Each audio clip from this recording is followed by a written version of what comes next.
नमस्कार दोस्तों आज का हमारा टॉपिक है इंडिया चाइना रिलेशंस 1949 टू 1962। जो हमारी ट्वेल्थ की पॉलिटिकल साइंस का एक बहुत इम्पॉर्टेंट टॉपिक है फोर्थ चैप्टर का इंडियाज़ एक्सटर्नल रिलेशंस के अंदर। ये हमारा पांचवा लेक्चर है इस सीरीज़ का। CUET और ट्वेल्थ क्लास की पॉलिटिकल साइंस का हमारा फिफ्थ लेक्चर है। तो आइए अपना टॉपिक शुरू करते हैं बेसिक्स के साथ CUET की तैयारी के लिए। तो सबसे पहला टॉपिक जो हमारा आता है वो आता है peace and conflict with China. देखो ये टॉपिक बड़ा इम्पॉर्टेंट है ये देखते हुए कि हमारा चाइना के साथ शुरू में ही कॉन्फ्लिक्ट हो गया और बाद में हमने पीस एस्टैब्लिश करने की भी कोशिश की। दूसरे तरीके से हम इसको ऐसे भी देख सकते हैं कि जब 1949 आया तो हमने पहले पीस एस्टैब्लिश करने की कोशिश की और बाद में कॉन्फ्लिक्ट हो गया और फिर से हम लोगों ने पीस जो है वो एस्टैब्लिश करा। तो इस चीज़ को हम लोग कैसे समझ सकते हैं? सबसे पहले आप बेसिक्स ऑफ चाइना समझो। ये आपके सामने चाइना का मैप दे रखा है। चाइना भारत से बड़ा देश है। चाइना के अंदर दो प्रमुख नदियां हैं, एक हवांग हो रिवर और एक यांगत्से रिवर। हवांग हो और यांगत्से ये दो रिवर्स हैं। ये जो यांगत्से है इसके किनारे एक बहुत इंपॉर्टेंट शहर है नैनकिंग या नैनजिंग जिसको कह सकते हैं। यहाँ पर हांगकांग है, यहाँ पर ग्वांगजू है, यहाँ पर बीजिंग है, ये कैपिटल है चाइना की, कैपिटल है ये बीजिंग। यहीं पर पीपल्स रिपब्लिक ऑफ चाइना का ऑफिस है। और ये ज्योग्राफी इसलिए ज़रूरी है ताकि आप लोग चाइना की ओवरऑल इंटेंशंस को समझ सके। जो प्रॉब्लम चाइना ने यहाँ जो हम इस चैप्टर में पढ़ेंगे, जो प्रॉब्लम चाइना ने यहाँ पर इस रीजन के अंदर क्रिएट कर रखी है, ये कौन सा रीजन है? ये वाला Tibet.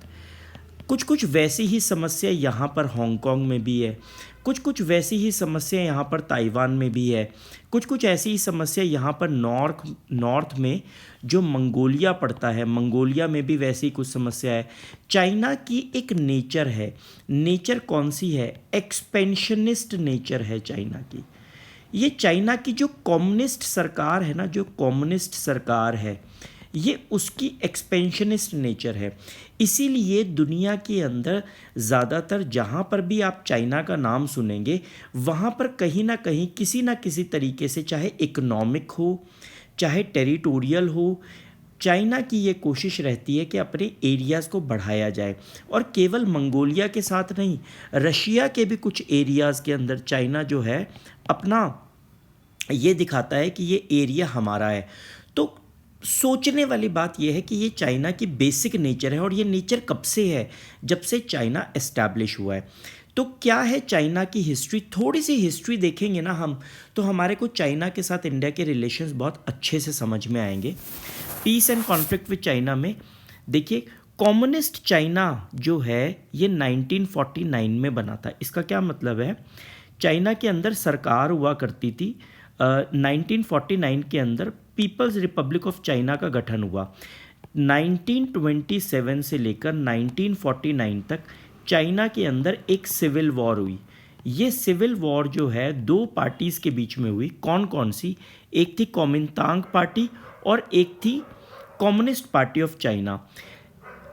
Communist party of China के अध्यक्ष थे माओ जेडोंग, जो कम्युनिस्ट की सोच, कम्युनिज्म की विचारधारा रखती थी। अब ये कम्युनिस्ट विचारधारा क्या है?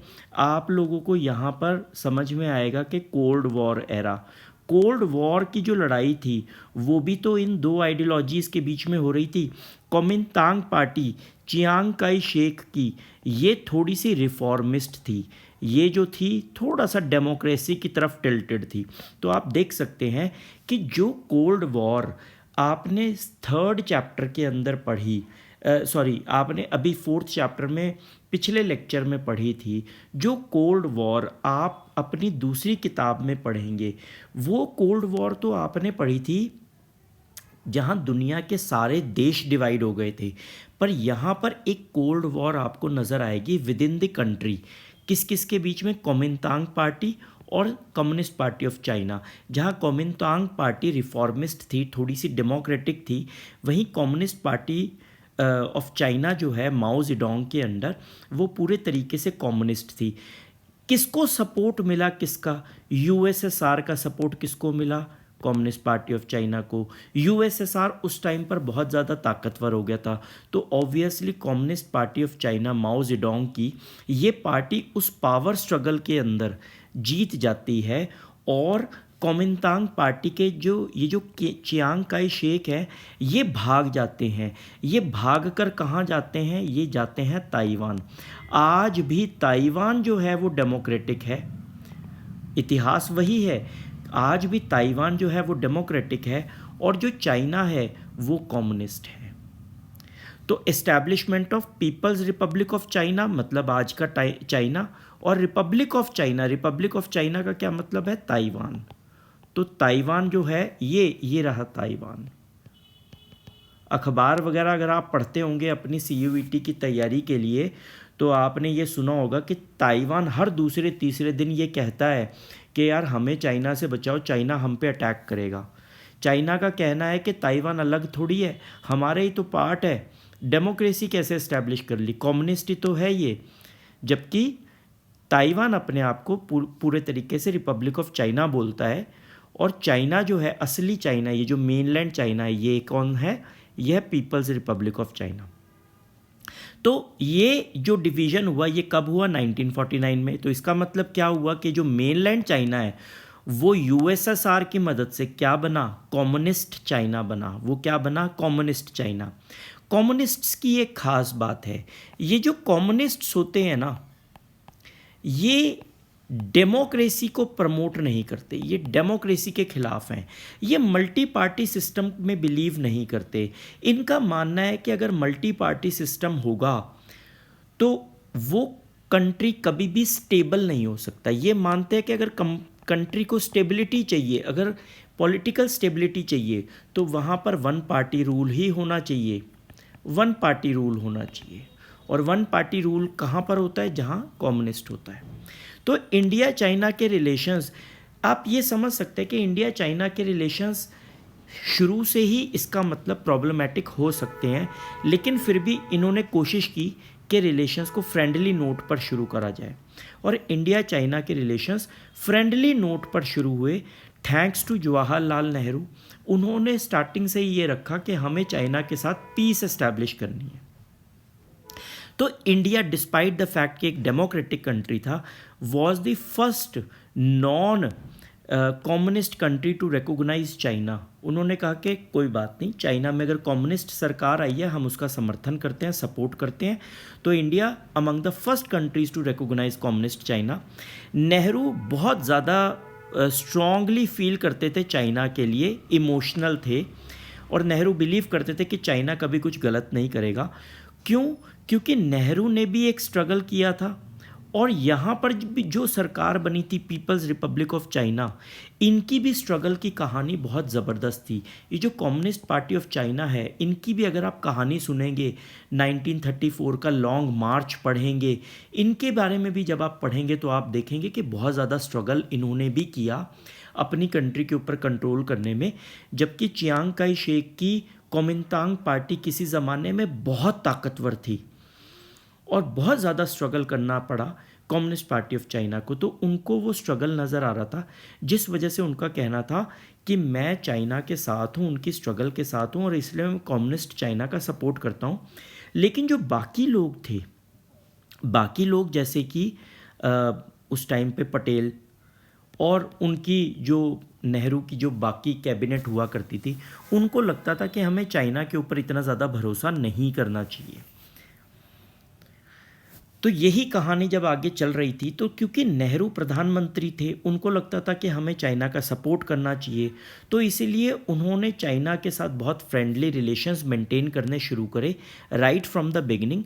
और उन्होंने अपने बॉर्डर्स भी जो हैं, हमारे और चाइना के जो बॉर्डर्स हैं, वहाँ पर भी रेगुलर आर्मी को ना बिठाकर उन्होंने पैरामिलिट्री को ही डिप्लॉय किया, ताकि उनको लगता था कि कोई ज़रूरत ही नहीं है, चाइना तो बहुत फ्रेंडली है। और शुरुआत के अंदर तो तिब्बत भी बीच में था, तिब्बत चाइना और इंडिया के बीच में था, उनको लगता था कि नहीं कोई ज़्यादा टेंशन वाली बात नहीं है। लेकिन चाइना ने 1949 के अंदर ही, कम्युनिस्ट जो सरकार आई उसने 1950 के अंदर ही 1950 के अंदर ही उसने तिब्बत पर कंट्रोल कर लिया। अब ये जो तिब्बत है इसकी भी कहानी बड़ी शानदार है। हम लोग अभी डिस्कस करेंगे कि तिब्बत के साथ, जैसे मैंने अभी थोड़ी देर पहले चाइना के इतिहास को डिस्कस किया, थोड़ा सा इतिहास तिब्बत का भी पढ़ेंगे। तो 1950s के अंदर तिब्बत को जब चाइना ने एक्वायर किया तो इंडिया थोड़ा सा कंसर्न्ड तो हुआ। क्यों? एक नेचुरल बफर जो है वो ख़त्म हो गया, नेचुरल बफर ख़त्म हो गया इंडिया और चाइना के बीच में, यानी कि एक न्यूट्रल इलाका वो ख़त्म हो गया। चाइना ने उसको टेक ओवर कर लिया और चाइना अब इंडिया के साथ डायरेक्टली बॉर्डर शेयर कर रहा था। ये थोड़ा सा एप्रीहेंशंस वाली बात थी, इसलिए इंडिया ने चाइना को कहा कि यार अपन एक पंचशील एग्रीमेंट साइन करेंगे। 1954 में ये एग्रीमेंट साइन हुआ। नेहरू एक तरफ थे, जौ इनलाई एक तरफ थे। जौ इनलाई सेकंड मोस्ट इम्पॉर्टेंट पर्सन थे सीपीसी के, कम्युनिस्ट पार्टी ऑफ चाइना के, माओ जेडोंग के साथ रहते थे। यानी कि चाइना के अंदर प्राइम मिनिस्टीरियल पोजीशन जो होती है वो सेकंड कमांड होती है, उसको वहाँ पर बोला जाता है प्रीमियर। तो ये चाइनीज़ प्रीमियर थे। तो भारत के पीएम कौन थे? नेहरू। और चाइना के पीएम कौन हुए? जौ एनलाई। इन दोनों के बीच में पंचशील एग्रीमेंट साइन हुआ, जिसके अंदर दोनों पार्टियों ने कहा कि हम एक दूसरे के प्रति म्यूचुअल रिस्पेक्ट रखेंगे और सॉवरेनिटी को मेंटेन करेंगे। चाइना इंडिया की सॉवरेनिटी को मेंटेन रखेगा, इंडिया चाइना की सॉवरेनिटी को मेंटेन रखेगा। म्यूचुअल नॉन एग्रेशन, हम लोग एक दूसरे के खिलाफ झगड़ा नहीं करेंगे। म्यूचुअल नॉन इंटरफेरेंस, हम एक दूसरे के आंतरिक मामलों में दखल नहीं देंगे। इक्वालिटी एंड म्यूचुअल बेनिफिट, हम ऐसा ही काम करेंगे कि दोनों पक्षों की इक्वालिटी भी मेंटेन रहे और म्यूचुअल बेनिफिट भी हो, दोनों को एक दूसरे की दोस्ती का बेनिफिट हो। और पीसफुल कोएग्जिस्टेंस, मतलब कि आप अपने राह पर चलेंगे, हम अपने राह पर चलेंगे, हम किसी को तंग नहीं करेंगे, हम एक दूसरे को तंग नहीं करेंगे। ये 5 प्रिंसिपल्स अडॉप्ट किए पंचशील में। किस किस के बीच में साइन हुआ? नेहरू और जौ एनलाई के बीच में। अब बात करते हैं तिब्बत की। तिब्बत क्या चीज़ है?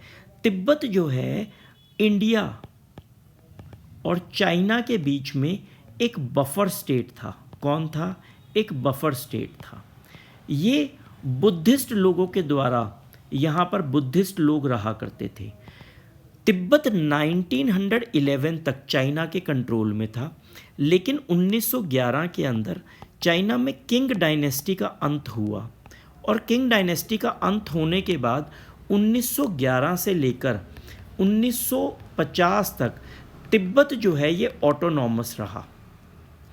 लेकिन इंटरनेशनल रिलेशंस इसके डिस्प्यूटेड थे, मतलब ये क्या चाइना का पार्ट है या नहीं, ये डिस्प्यूटेड था। हालांकि 1911 से लेकर 1950 तक तिब्बत वर्किंग के आधार पर बिल्कुल इंडिपेंडेंट था, बिल्कुल इंडिपेंडेंट था। लेकिन ये ज़्यादातर माना जाता था, जो चाइना में सरकार काम कर रही होती थी वो ये कहा करती थी कि तिब्बत हमारा ही है।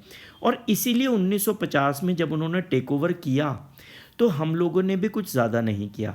तिब्बत ऑटोनॉमस रहा 1911 से 1950 तक, लेकिन चाइना ने 1950 में इफ़ेक्टिव कंट्रोल ले लिया अपने पास।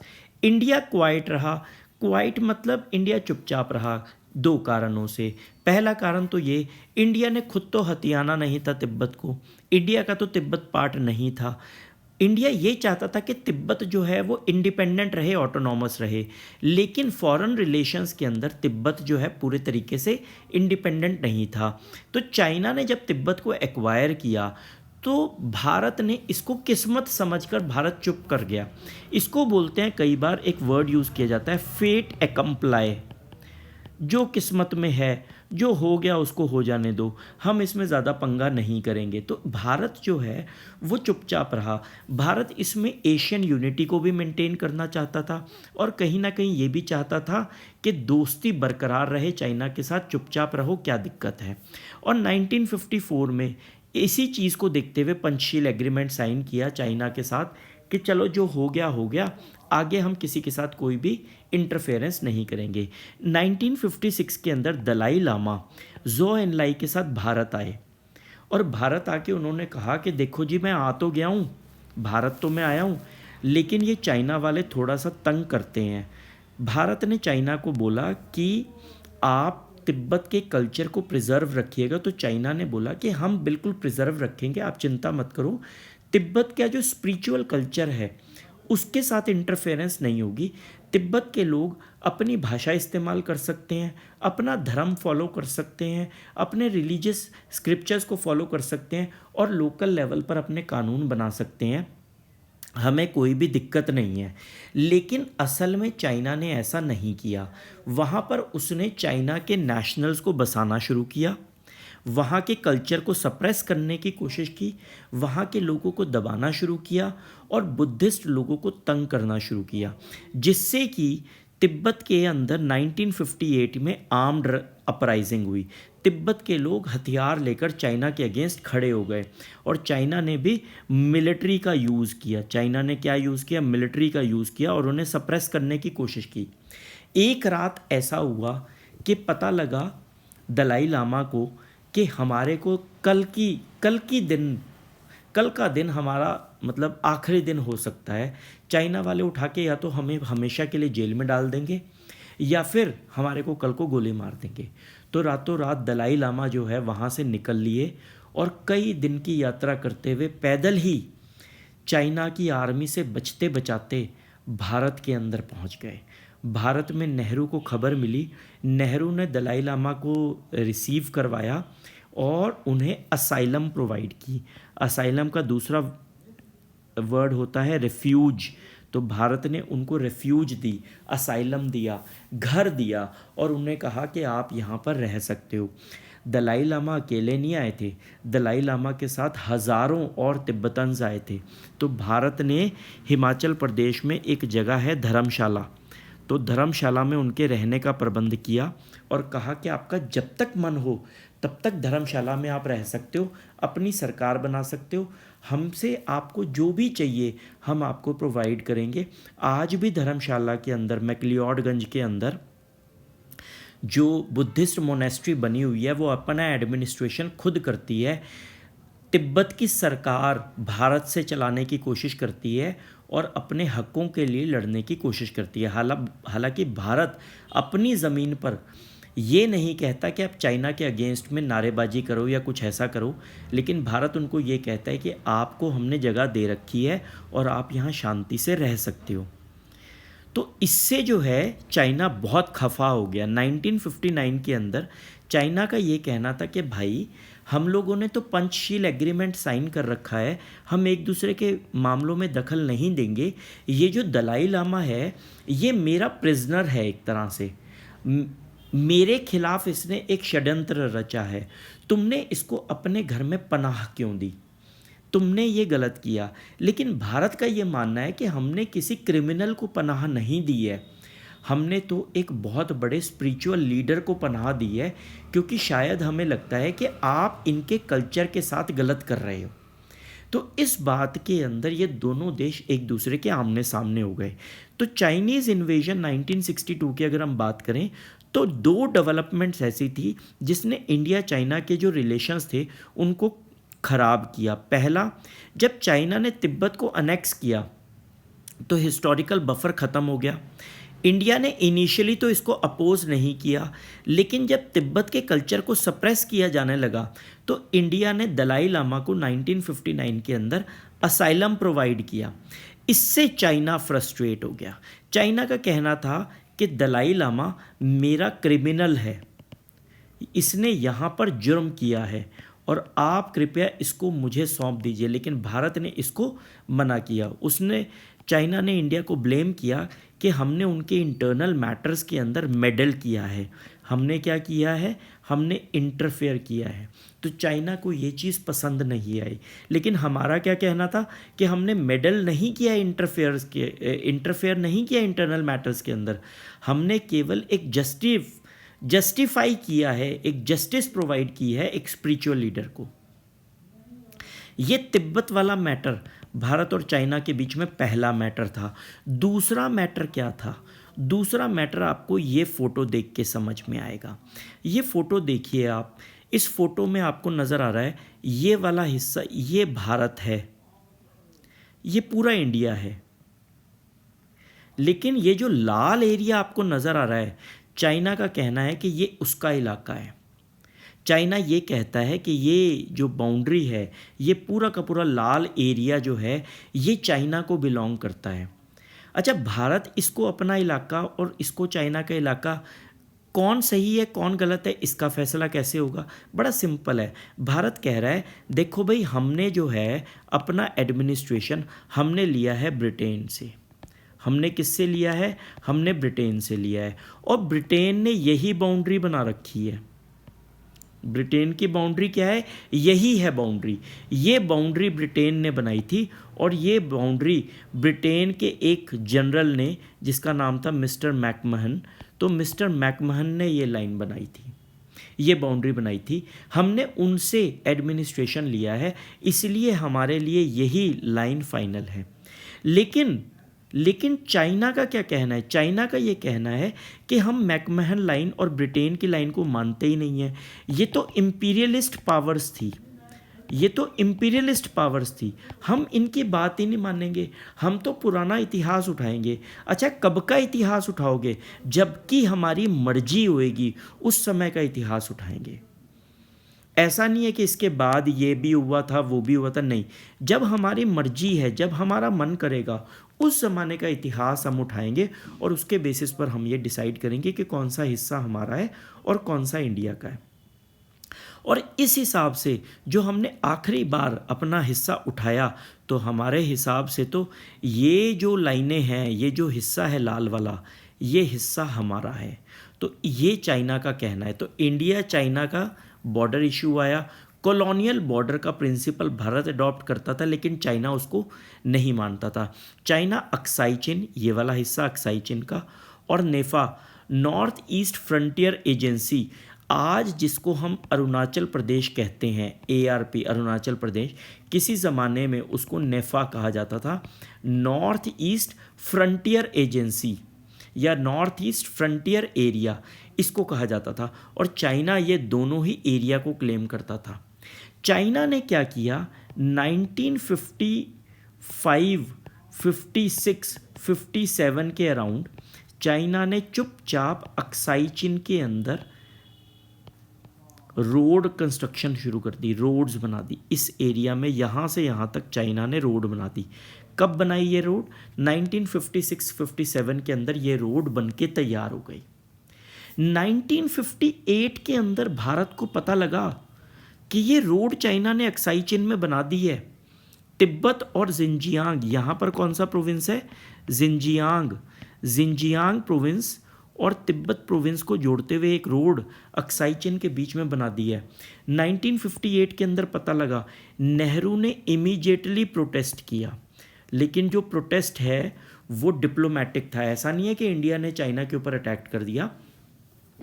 इंडिया ने डिप्लोमेटिक प्रोटेस्ट किया चाइना के अगेंस्ट कि भैया आपने ये सड़क कैसे बना दी हमारे एरिया के बीच में, तो बहुत गलत है।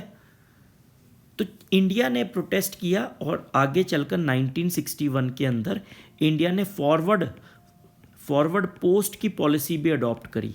फॉरवर्ड पोस्ट की पॉलिसी अडॉप्ट करते हुए इंडिया ने उसको रोकने की भी कोशिश की। तो ये दोनों जो थे, ये एक तो तिब्बत वाला मैटर और ये एक अक्साई चिन वाला मैटर, ये दोनों मैटर्स की वजह से इंडिया और चाइना के जो रिलेशंस है वो ख़राब हो गए। 1962 में जब पूरी दुनिया क्यूबन मिसाइल क्राइसिस के पीछे पड़ी हुई थी, और इस टाइम पर क्यूबन मिसाइल क्राइसिस जो चल रहा था, और दूसरी तरफ जो USSR और US के बीच में जो झगड़ा चल रहा था, उसका फ़ायदा उठाते हुए चाइना ने मैसिव अटैक किया भारत के दोनों फ्रंट्स पे। यहाँ पर भी अटैक किया और यहाँ पर भी अटैक किया। चाइना की आर्मी बड़ी तेज़ी से इंडिया के अंदर घुसने लगी। इंडिया ने चाइना को लद्दाख में यहाँ पर तो रोक लिया, लेकिन यहाँ पर भारत उसको रोकने में पूरे तरीके से विफल रहा, और यहाँ तक चाइना की आर्मी पहुँच गई। चाइना की आर्मी असम के प्लेन्स तक पहुँच गई थी, और इंडिया उसको रोक नहीं पाया। उसके बाद इंडिया ये युद्ध हार गया। लद्दाख में तो इंडिया ने रोक दिया, लेकिन यहाँ भारत उसको नहीं रोक पाया, और उसके बाद चाइना ने खुद ही इतना एरिया कैप्चर कर लिया और खुद ही चाइना ने सीज़ फायर मतलब युद्ध बंदी की घोषणा कर दी। और जब उसने युद्ध बंदी की घोषणा की तो ध्यान दीजिएगा, यहाँ वाला हिस्सा तो उसने वापस कर दिया इंडिया को, यहाँ से तो वो वापस चला गया, पूरा का पूरा वापस चला गया और पूरा अरुणाचल प्रदेश उसने हमें दे दिया। लेकिन अक्साई चिन वाले हिस्से पर उसने परमानेंटली कब्ज़ा कर लिया, उसने परमानेंटली कब्ज़ा कर लिया। तो अक्साई चिन जो है वो हमेशा हमेशा के लिए, मतलब आज तक की मैं बात कर रहा हूँ, हमेशा हमेशा का मतलब है कि उसके बाद से चाइना ने अपने कंट्रोल में अपने अंदर ले लिया उसको, और जो अक्साई चिन वाला एरिया है वो चाइना के पास चला गया। तो आप ये समझ सकते हैं कि आज के टाइम की बाउंड्री क्या हो चुकी है। यहाँ से इस मैप से आपको समझ में आएगा, ये जो पीले रंग की बाउंड्री है, ये जो येलो वाली बाउंड्री है, ये वाली, ये है आज की LAC, जिसको हम बोलते हैं LAC, line of actual control. ये इंटरनेशनल बॉर्डर नहीं है, इंटरनेशनल बॉर्डर तो यही है, लेकिन ये लाइन ऑफ एक्चुअल कंट्रोल है। तो यहाँ से बहुत सारी कुछ फोटो में हमारे को देखने को मिल रहा है। ये है VK कृष्णा मेनन, पहले सिविल सर्वेंट थे, बहुत चोटी के अधिकारी थे, सिविल सर्वेंट, बड़े तगड़े लेवल के IAS ऑफिसर थे, और बाद में ये बने हमारे मिनिस्टर साहब, ये बने हमारे डिफेंस मिनिस्टर। लेकिन बहुत बड़ी गलती रही इनकी कि ये चाइना का थ्रेट जो है उसको गेस नहीं कर पाए, और इसीलिए चाइना के से हारने के बाद इन्हें डिफेंस मिनिस्ट्री से इस्तीफ़ा देना पड़ा। और यहाँ पर एक फ़ोटो आपको नज़र आ रही होगी, आपकी बुक की फ़ोटो है। इंडिया वाले बस देख ही रहे हैं और चाइना वाले बड़ी तेज़ी से सड़क बना रहे हैं। ये कहाँ की बात है? ये अक्साई चिन की बात है। चाइना ने बड़ी तेज़ी से सड़क बनाई है और इंडिया वाले देख ही रहे हैं कि क्या हो रहा है। हम लोग हिंदी चीनी भाई भाई कर रहे थे, लेकिन अल्टीमेटली क्या हुआ? हिंदी चीनी बाय बाय हो गया। हम तो भाई भाई कर रहे थे, हमारे नेहरू जी तो भाई भाई कर रहे थे, हिंदी चीनी भाई भाई, लेकिन यहाँ पर क्या हो गया? Bye bye. तो ऐसा है। और नेफा और लद्दाख क्षेत्र में 1 साल भीषण आक्रमण चीन के द्वारा, 1962 अक्टूबर का महीना, ये खबर जो है ये आई। यहाँ पर भी देखिए, नेहरू जी बंदूक लेके खड़े हैं बीच में, चाइना इनको गिराने की तैयारी कर रहा है, और ये क्या कह रहे हैं? देख भाई, कोई गड़बड़ हुई तो तू ही जिम्मेदार है। अरे भाई, जिम्मेदारी का क्या लोगे? वो तो तैयार बैठा हुआ है, वो तो जिम्मेदारी क्या रस्सी लेकर तैयार बैठा है, वो तो आपको गिराने के लिए। आप अभी भी जिम्मेदारियों की बात कर रहे हैं, ठीक है ना? तो ये इसका मतलब क्या है कि नेहरू की जो कैलकुलेशंस थी, नेहरू की कैलकुलेशंस चाइना को लेकर, वो पूरे तरीके से फेल हो गई, ठीक है ना, 1962 की वॉर के अंदर। तो चाइना ने इन्वेजन किया हमारा 1962 के अंदर, उसने कुछ ही दिनों के अंदर हमें बुरी तरीके से हरा दिया। इससे इंडिया की जो इमेज है उसको बहुत बड़ा झटका लगा। कहाँ तो हम ये कह रहे थे, फर्स्ट चैप्टर में आपने पढ़ा कि हमने इलेक्शन कंडक्ट करवाए, 1951 के भी इलेक्शन कराए, 56 के भी इलेक्शन कराए, उसके बाद 61 के इलेक्शंस हम कराए। कहाँ तो हम लोग अपनी बड़ी इमेज बना रहे थे कि हम लोग इलेक्शन करवाते हैं, हम लोग डेमोक्रेटिक कंट्री है, दुनिया के ज़्यादातर देशों के अंदर ऐसी डेमोक्रेसी नहीं है। और कहाँ हम बुरे तरीके से चाइना से हार गए। हमने US और UK इन दोनों से मदद मांगी, दोनों ने मुंह फेर लिया, किसी ने हमारी मदद नहीं करी। हमने USSR को कहा, उसने भी हमें इग्नोर कर दिया। हम हाथ फैला रहे थे सबके सामने, लेकिन हर कोई हमें इग्नोर कर रहा था, जिससे हमारी ह्यूमिलिएशन हुई, देश की बहुत बड़ी बदनामी हुई, देश को बहुत नुकसान झेलना पड़ा। पाकिस्तान बड़ा खुश, बाकी देश बड़े खुश, US बड़ा खुश इंडिया की ऐसी बेइज्जती देखकर। इंडिया को बहुत ज़्यादा ह्यूमिलिएशन का सामना करना पड़ा, लेकिन हमें कुछ फ़ायदा हुआ। स्पिरिट ऑफ नेशनलिज्म एक नज़र आया। ऐसा माना जाता है कि चाइना ने जब इंडिया को हराया, लेकिन चाइना ने एक चीज़ देखी कि इंडियंस को जब आप डिफ़ीट करते हो, जब इंडिया के खिलाफ आप अटैक करते हो, तो नेशनलिज्म जो है चोटी का होता है। आपने ऐ मेरे वतन के लोगों गाना सुना होगा। ये गाना किसने गाया था? ये गाना गाया था लता मंगेशकर ने 1962 की वॉर के बाद। ये गाना बहुत पॉपुलर हुआ था और 1962 की वॉर के अंदर नेशनलिज्म बहुत फैला था। ऐसा माना जाता है कि 1962 की वॉर के अंदर जो नेशनलिज्म चाइना को नज़र आया, उसने चाइना को अंदर से हिला दिया। और यही एक कारण है कि चाइना ने 1962 वॉर के बाद शायद दोबारा कभी ऐसे पंगे नहीं लिए हमारे से। उनका ये मानना है कि इंडियंस के अंदर ये एक चीज़ है कि जब कॉमन अटैक होता है कंट्री के ऊपर तो पूरा हिंदुस्तान इकट्ठा होता है। लेकिन फिर भी जो बेइज्जती होनी थी 1962 में वो हो चुकी थी। इसकी वजह से टॉप आर्मी के लीडर्स बहुत सारे, उनको रिज़ाइन करना पड़ा और बहुत सारों ने रिटायरमेंट ले ली। Defence minister VK Krishna Menon, उनको रिज़ाइन करना पड़ा, उन्होंने कैबिनेट को छोड़ दिया। नेहरू जो इतनी ऊंची चोटी के नेता पूरी दुनिया में माने जाते थे, ज़िंदगी के आखिर तक आते आते हार गए, उनकी बहुत बेइज्जती हुई। ये जो बेइज्जती भारत की हुई, ये नेहरू की पर्सनल बेइज्जती थी। नेहरू अंदर से टूट गए, ख़त्म हो गए, उनका पॉलिटिकल करियर यहाँ पर ख़त्म हो गया। उनके खिलाफ पहली बार नो कॉन्फिडेंस मोशन जो है लोकसभा में लाया गया। उसके बाद कई चुनाव भी हुए जो कांग्रेस ने, इंडियन नेशनल कांग्रेस ने बुरी तरीके से हारे। तो नेहरू की जो इमेज थी उसको एक बहुत बड़ा झटका लगा चाइनीज़ इन्वेजन के बाद, और देश का जो पॉलिटिकल मूड था वो पूरे तरीके से जो है वो ख़राब हो गया और कांग्रेस के अगेंस्ट हो गया। जहाँ कांग्रेस ही कांग्रेस होती थी वहाँ कांग्रेस जो है अब उसके लिए सरवाइव कर पाना मुश्किल हो गया।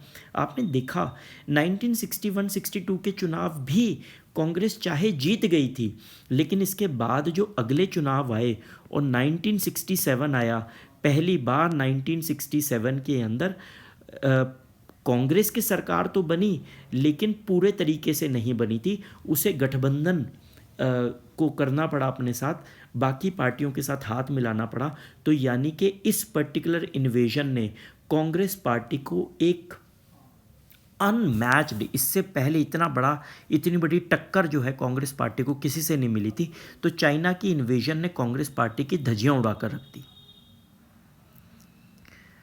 बहुत कुछ भारत के अंदर भी हुआ। भारत के अंदर भी कम्युनिस्ट पार्टीज जो थी, कम्युनिस्ट पार्टी थी, उसके बीच में स्प्लिट हो गया, दो पार्ट में डिवाइड हो गई।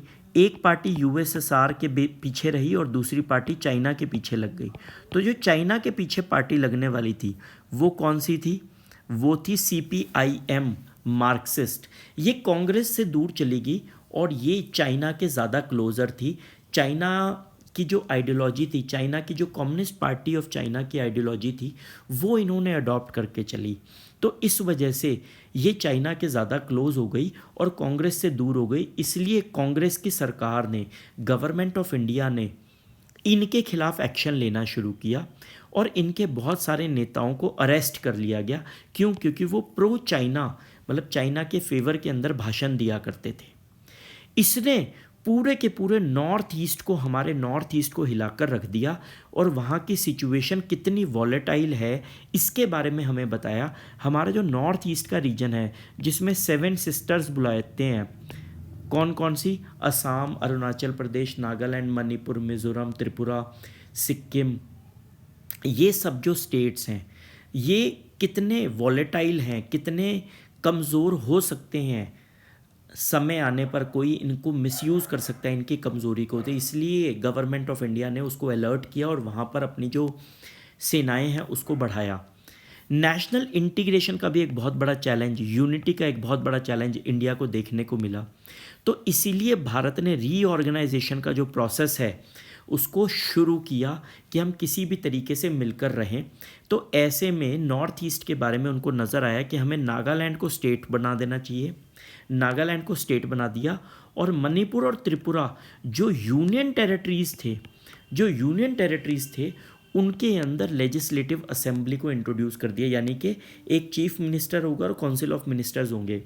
अगर मैं आपसे सवाल पूछूं आज के टाइम में भारत में कितने यूनियन टेरिटरीज़ हैं जहां पर लेजिस्लेटिव असेंबली है, तो इसका जवाब है केवल 3। कौन कौन से? दिल्ली, पुडुचेरी, जम्मू कश्मीर। लेकिन उस ज़माने में हम लोगों ने मणिपुर और त्रिपुरा को भी यूनियन टेरिटरी होते हुए भी हमने इन्हें चीफ मिनिस्टर और काउंसिल ऑफ मिनिस्टर रखने का अधिकार दिया था। तो यानी कि हमारे 1962 के बाद चाइना के साथ बहुत ख़राब रिलेशंस हो गए थे। हम हमने उनके साथ बातचीत करनी बंद कर दी, डिप्लोमेटिक रिलेशंस हमने बिल्कुल पूरे तरीके से समाप्त कर दिए, और ये काफ़ी टाइम तक चला। उसके बाद काफ़ी समय के बाद, लगभग 14 साल के बाद, हमें ये लगा कि जो हो गया है वो हो गया है, अब हमारे को डिप्लोमेटिक रिलेशंस चाइना के साथ तो बना ही लेने चाहिए। तो याद रखिएगा, सबसे पहले 1976 के अंदर कौन गया था? अटल बिहारी वाजपेयी गए थे। Vajpayee first top level meeting हुई थी, टॉप लेवल लीडर की मीटिंग हुई थी। उस टाइम 1976 में भारत में जनता पार्टी की सरकार थी। भारत में किसकी सरकार थी? जनता पार्टी की सरकार थी। पहली बार ऐसा हुआ था कि कांग्रेस सत्ता से गई थी और जनता पार्टी की सरकार जो है सारी पार्टियों ने मिलकर बनाई थी। तो एक बहुत बड़े वक्ता जो बाद में चलकर प्रधानमंत्री भी बने, उनको हमारा एक्सटर्नल अफेयर्स मिनिस्टर बनाया गया। वो 1979 के अंदर उन्होंने चाइना विज़िट किया। 1979 के अंदर उन्होंने विज़िट किया चाइना के अंदर, और 1976 के अंदर फुल डिप्लोमेटिक रिलेशंस चाइना और इंडिया के बीच में फिर से स्थापित हो गए। और ये तो एक फर्स्ट हाई लेवल की मीटिंग थी। हमारे प्रधानमंत्री जी कब गए थे? तो हमारे जो प्रधानमंत्री है राजीव गांधी, वो भी चाइना विज़िट किया उन्होंने 1988 के अंदर। तो वो नेहरू के बाद पहले प्रधानमंत्री बने भारत के जिन्होंने चाइना विज़िट किया। इन चीज़ों के बारे में हम और ज़्यादा डिस्कशन करेंगे जब हम लोग आपकी दूसरी किताब को टच करेंगे। तो ये था हमारा टॉपिक चाइना के बारे में। हमारा जो चाइना के साथ हमारे रिलेशंस क्या थे, हम लोगों ने डिस्कस किया थोड़ा बहुत ताइवान, हम लोगों ने डिस्कस किया तिब्बत की हिस्ट्री, हम लोगों ने डिस्कस किया चाइना की हिस्ट्री, हम लोगों ने डिस्कस किया कम्युनिस्ट क्या होते हैं, हम लोगों ने डिस्कस किया कि इंडिया और चाइना के स्टार्टिंग के रिलेशंस ख़राब क्यों हुए, किन परिस्थितियों में हुए, कौन उसके लिए ज़िम्मेदार था, कौन नहीं था, और हमने ये भी डिस्कस किया कि ख़राब होने वाले रिलेशंस को हम लोग बाद में पटरी पर कैसे लेकर आए। इन सब मुद्दों के ऊपर क्वेश्चंस जो हैं एग्ज़ाम में पूछे जा सकते हैं। आइए कुछ एक क्वेश्चंस को हम लोग प्रैक्टिस करके देखें कि हमने कितना सीखा। Communist China was established in which year? तो कम्युनिस्ट चाइना जो है 1949 के अंदर इस्टेब्लिश हुआ था। ये एक फैक्चुअल क्वेश्चन है जो आपको याद ही होना चाहिए। फैक्चुअल क्वेश्चन है कि 1949 के अंदर पीपल्स रिपब्लिक ऑफ चाइना जो है उसका गठन किया गया। चाइना एक रिपब्लिक कंट्री बना, चाइना डेमोक्रेटिक नहीं बना। चाइना आज भी डेमोक्रेटिक नहीं है। चाइना में एक ही पार्टी है जिसका नाम है चाइना में एक ही पार्टी जिसका नाम है CPC, communist party of China, और चाइना का खुद का नाम क्या है? People's republic of China. तो इसका सही जवाब है 1949। दूसरा question, India was among the first countries to recognise communist China because. India पहला कंट्री है जो कम्युनिस्ट चाइना को रिकॉग्नाइज कर रहा था। ऐसा इंडिया ने क्यों किया? पहला ऑप्शन है इंडिया वांटेड मिलिट्री सपोर्ट। ये बात तो बिल्कुल गलत है। ऐसा तो कहीं पर भी नहीं देखा कि इंडिया को कोई मिलिट्री सपोर्ट चाहिए थी। Nehru believed in Asian solidarity. ये बात हो सकती है। एशिया की सॉलिडेरिटी के प्रति नेहरू बहुत सीरियस, बहुत सजग थे। तो हमने इसको कहीं ना कहीं हम लोग कंसीडर कर सकते हैं। इंडिया फियर्ड चाइना, हम लोग इसको भी कंसीडर कर सकते हैं। तभी तो हमने चाइना को रिकॉग्नाइज कर लिया। शायद ना करते, क्या पता भारत डरता हो। हमें पता नहीं है कि सही जवाब है या नहीं। हमने केवल हम इसको पूरे तरीके से गलत नहीं मान रहे हैं। ऐसा हो सकता है कि क्या पता इंडिया अंदर से चाइना से डरता हो।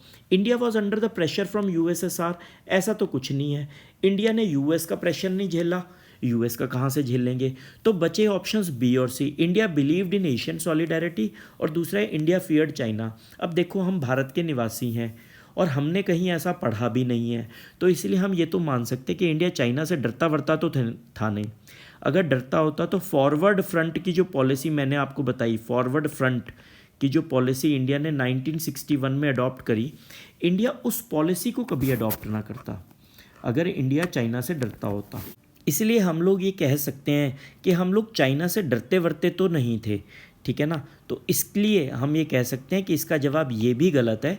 सही जवाब यही होना चाहिए, Nehru believed in Asian solidarity. Next आता है third question, during the early years India guarded it's borders with China mainly through regular army. नहीं, ऐसा नहीं था। प्लेन सिंपल फैक्चुअल क्वेश्चन है। पैरामिलिट्री फोर्सेस ने इसको गाइड किया। नेवी गाइड नहीं कर सकती, सिर्फ एयरफोर्स गाइड नहीं कर सकती, रेगुलर आर्मी और पैरामिलिट्री फोर्सेस, इन दोनों ऑप्शंस के बीच में पैरामिलिट्री फोर्सेस ज़्यादा बेटर ऑप्शन है। फिर है which of the following is not a principle of Panchsheel. Mutual respect for sovereignty, ये तो है। म्यूचुअल नॉन एग्रेशन, ये भी है। मिलिट्री अलायंस, ये नहीं है। पीसफुल कोएग्जिस्टेंस, ये भी है। तो हमारे को मिलिट्री अलायंस जो है ये ऑप्शन बढ़िया लगता है, सबसे बढ़िया। आपने देखा भी होगा इंडिया मिलिट्री अलायंसेस में वैसे भी बिलीव नहीं करता। कोई बात करे नेटो की, कोई बात करे वॉर्सा की, ये फिर भी मिलिट्री अलायंसेस थे, लेकिन जो पंचशील था ये मिलिट्री अलायंस बिल्कुल भी नहीं था। नेक्स्ट है India's response to China taking control of Tibet. India ने क्या रिस्पॉन्ड किया चाइना को जब चाइना ने तिब्बत को टेक ओवर किया? क्या इंडिया ने मिलिटरली उसको अपोज किया? नहीं, ऐसा तो नहीं है। क्या इंडिया ने डिप्लोमेटिक प्रोटेस्ट किया? नहीं, डिप्लोमेटिक प्रोटेस्ट तो इंडिया ने नहीं किया। क्या इंडिया ने साइलेंस बना के रखा? हाँ, ये जवाब हो सकता है। क्या इंडिया ने इकोनॉमिक सैंक्शंस लगाए, यानी क्या हमने ट्रेड वगैरह बंद कर दिया? नहीं, ये भी नहीं हो सकता। तो इसका मतलब सही जवाब साइलेंस है। तो ये था हमारा आज का लेक्चर, जिसके अंदर हमने कुछ क्वेश्चंस को भी प्रैक्टिस करके देखा और हमने इंडिया चाइना के रिलेशंस को बहुत ध्यान से सुना। तो आई होप कि आपको वीडियो पसंद आया होगा। लाइक करिएगा, चैनल को सब्सक्राइब करिएगा। टेक्निकल इशू की वजह से मुझे जो वीडियोस हैं वो इस तरीके से आपको दिखाने पड़ रहे हैं। एक दो वीडियोस और शायद ऐसे आ सकते हैं और उसके बाद हम लोग रेगुलर अपनी जो फेस दिखाकर और सामने आमने सामने होकर जो बातचीत करते हैं हम लोग, वैसे बातचीत करना फिर से शुरू करेंगे। कुछ टेक्निकल प्रॉब्लम्स की वजह से ऐसे वीडियो बन रहे हैं। तो वीडियो को अंत तक देखने के लिए आपका बहुत बहुत धन्यवाद और अगले वीडियो में हम लोग फिर से मिलेंगे। तब तक के लिए जय हिंद।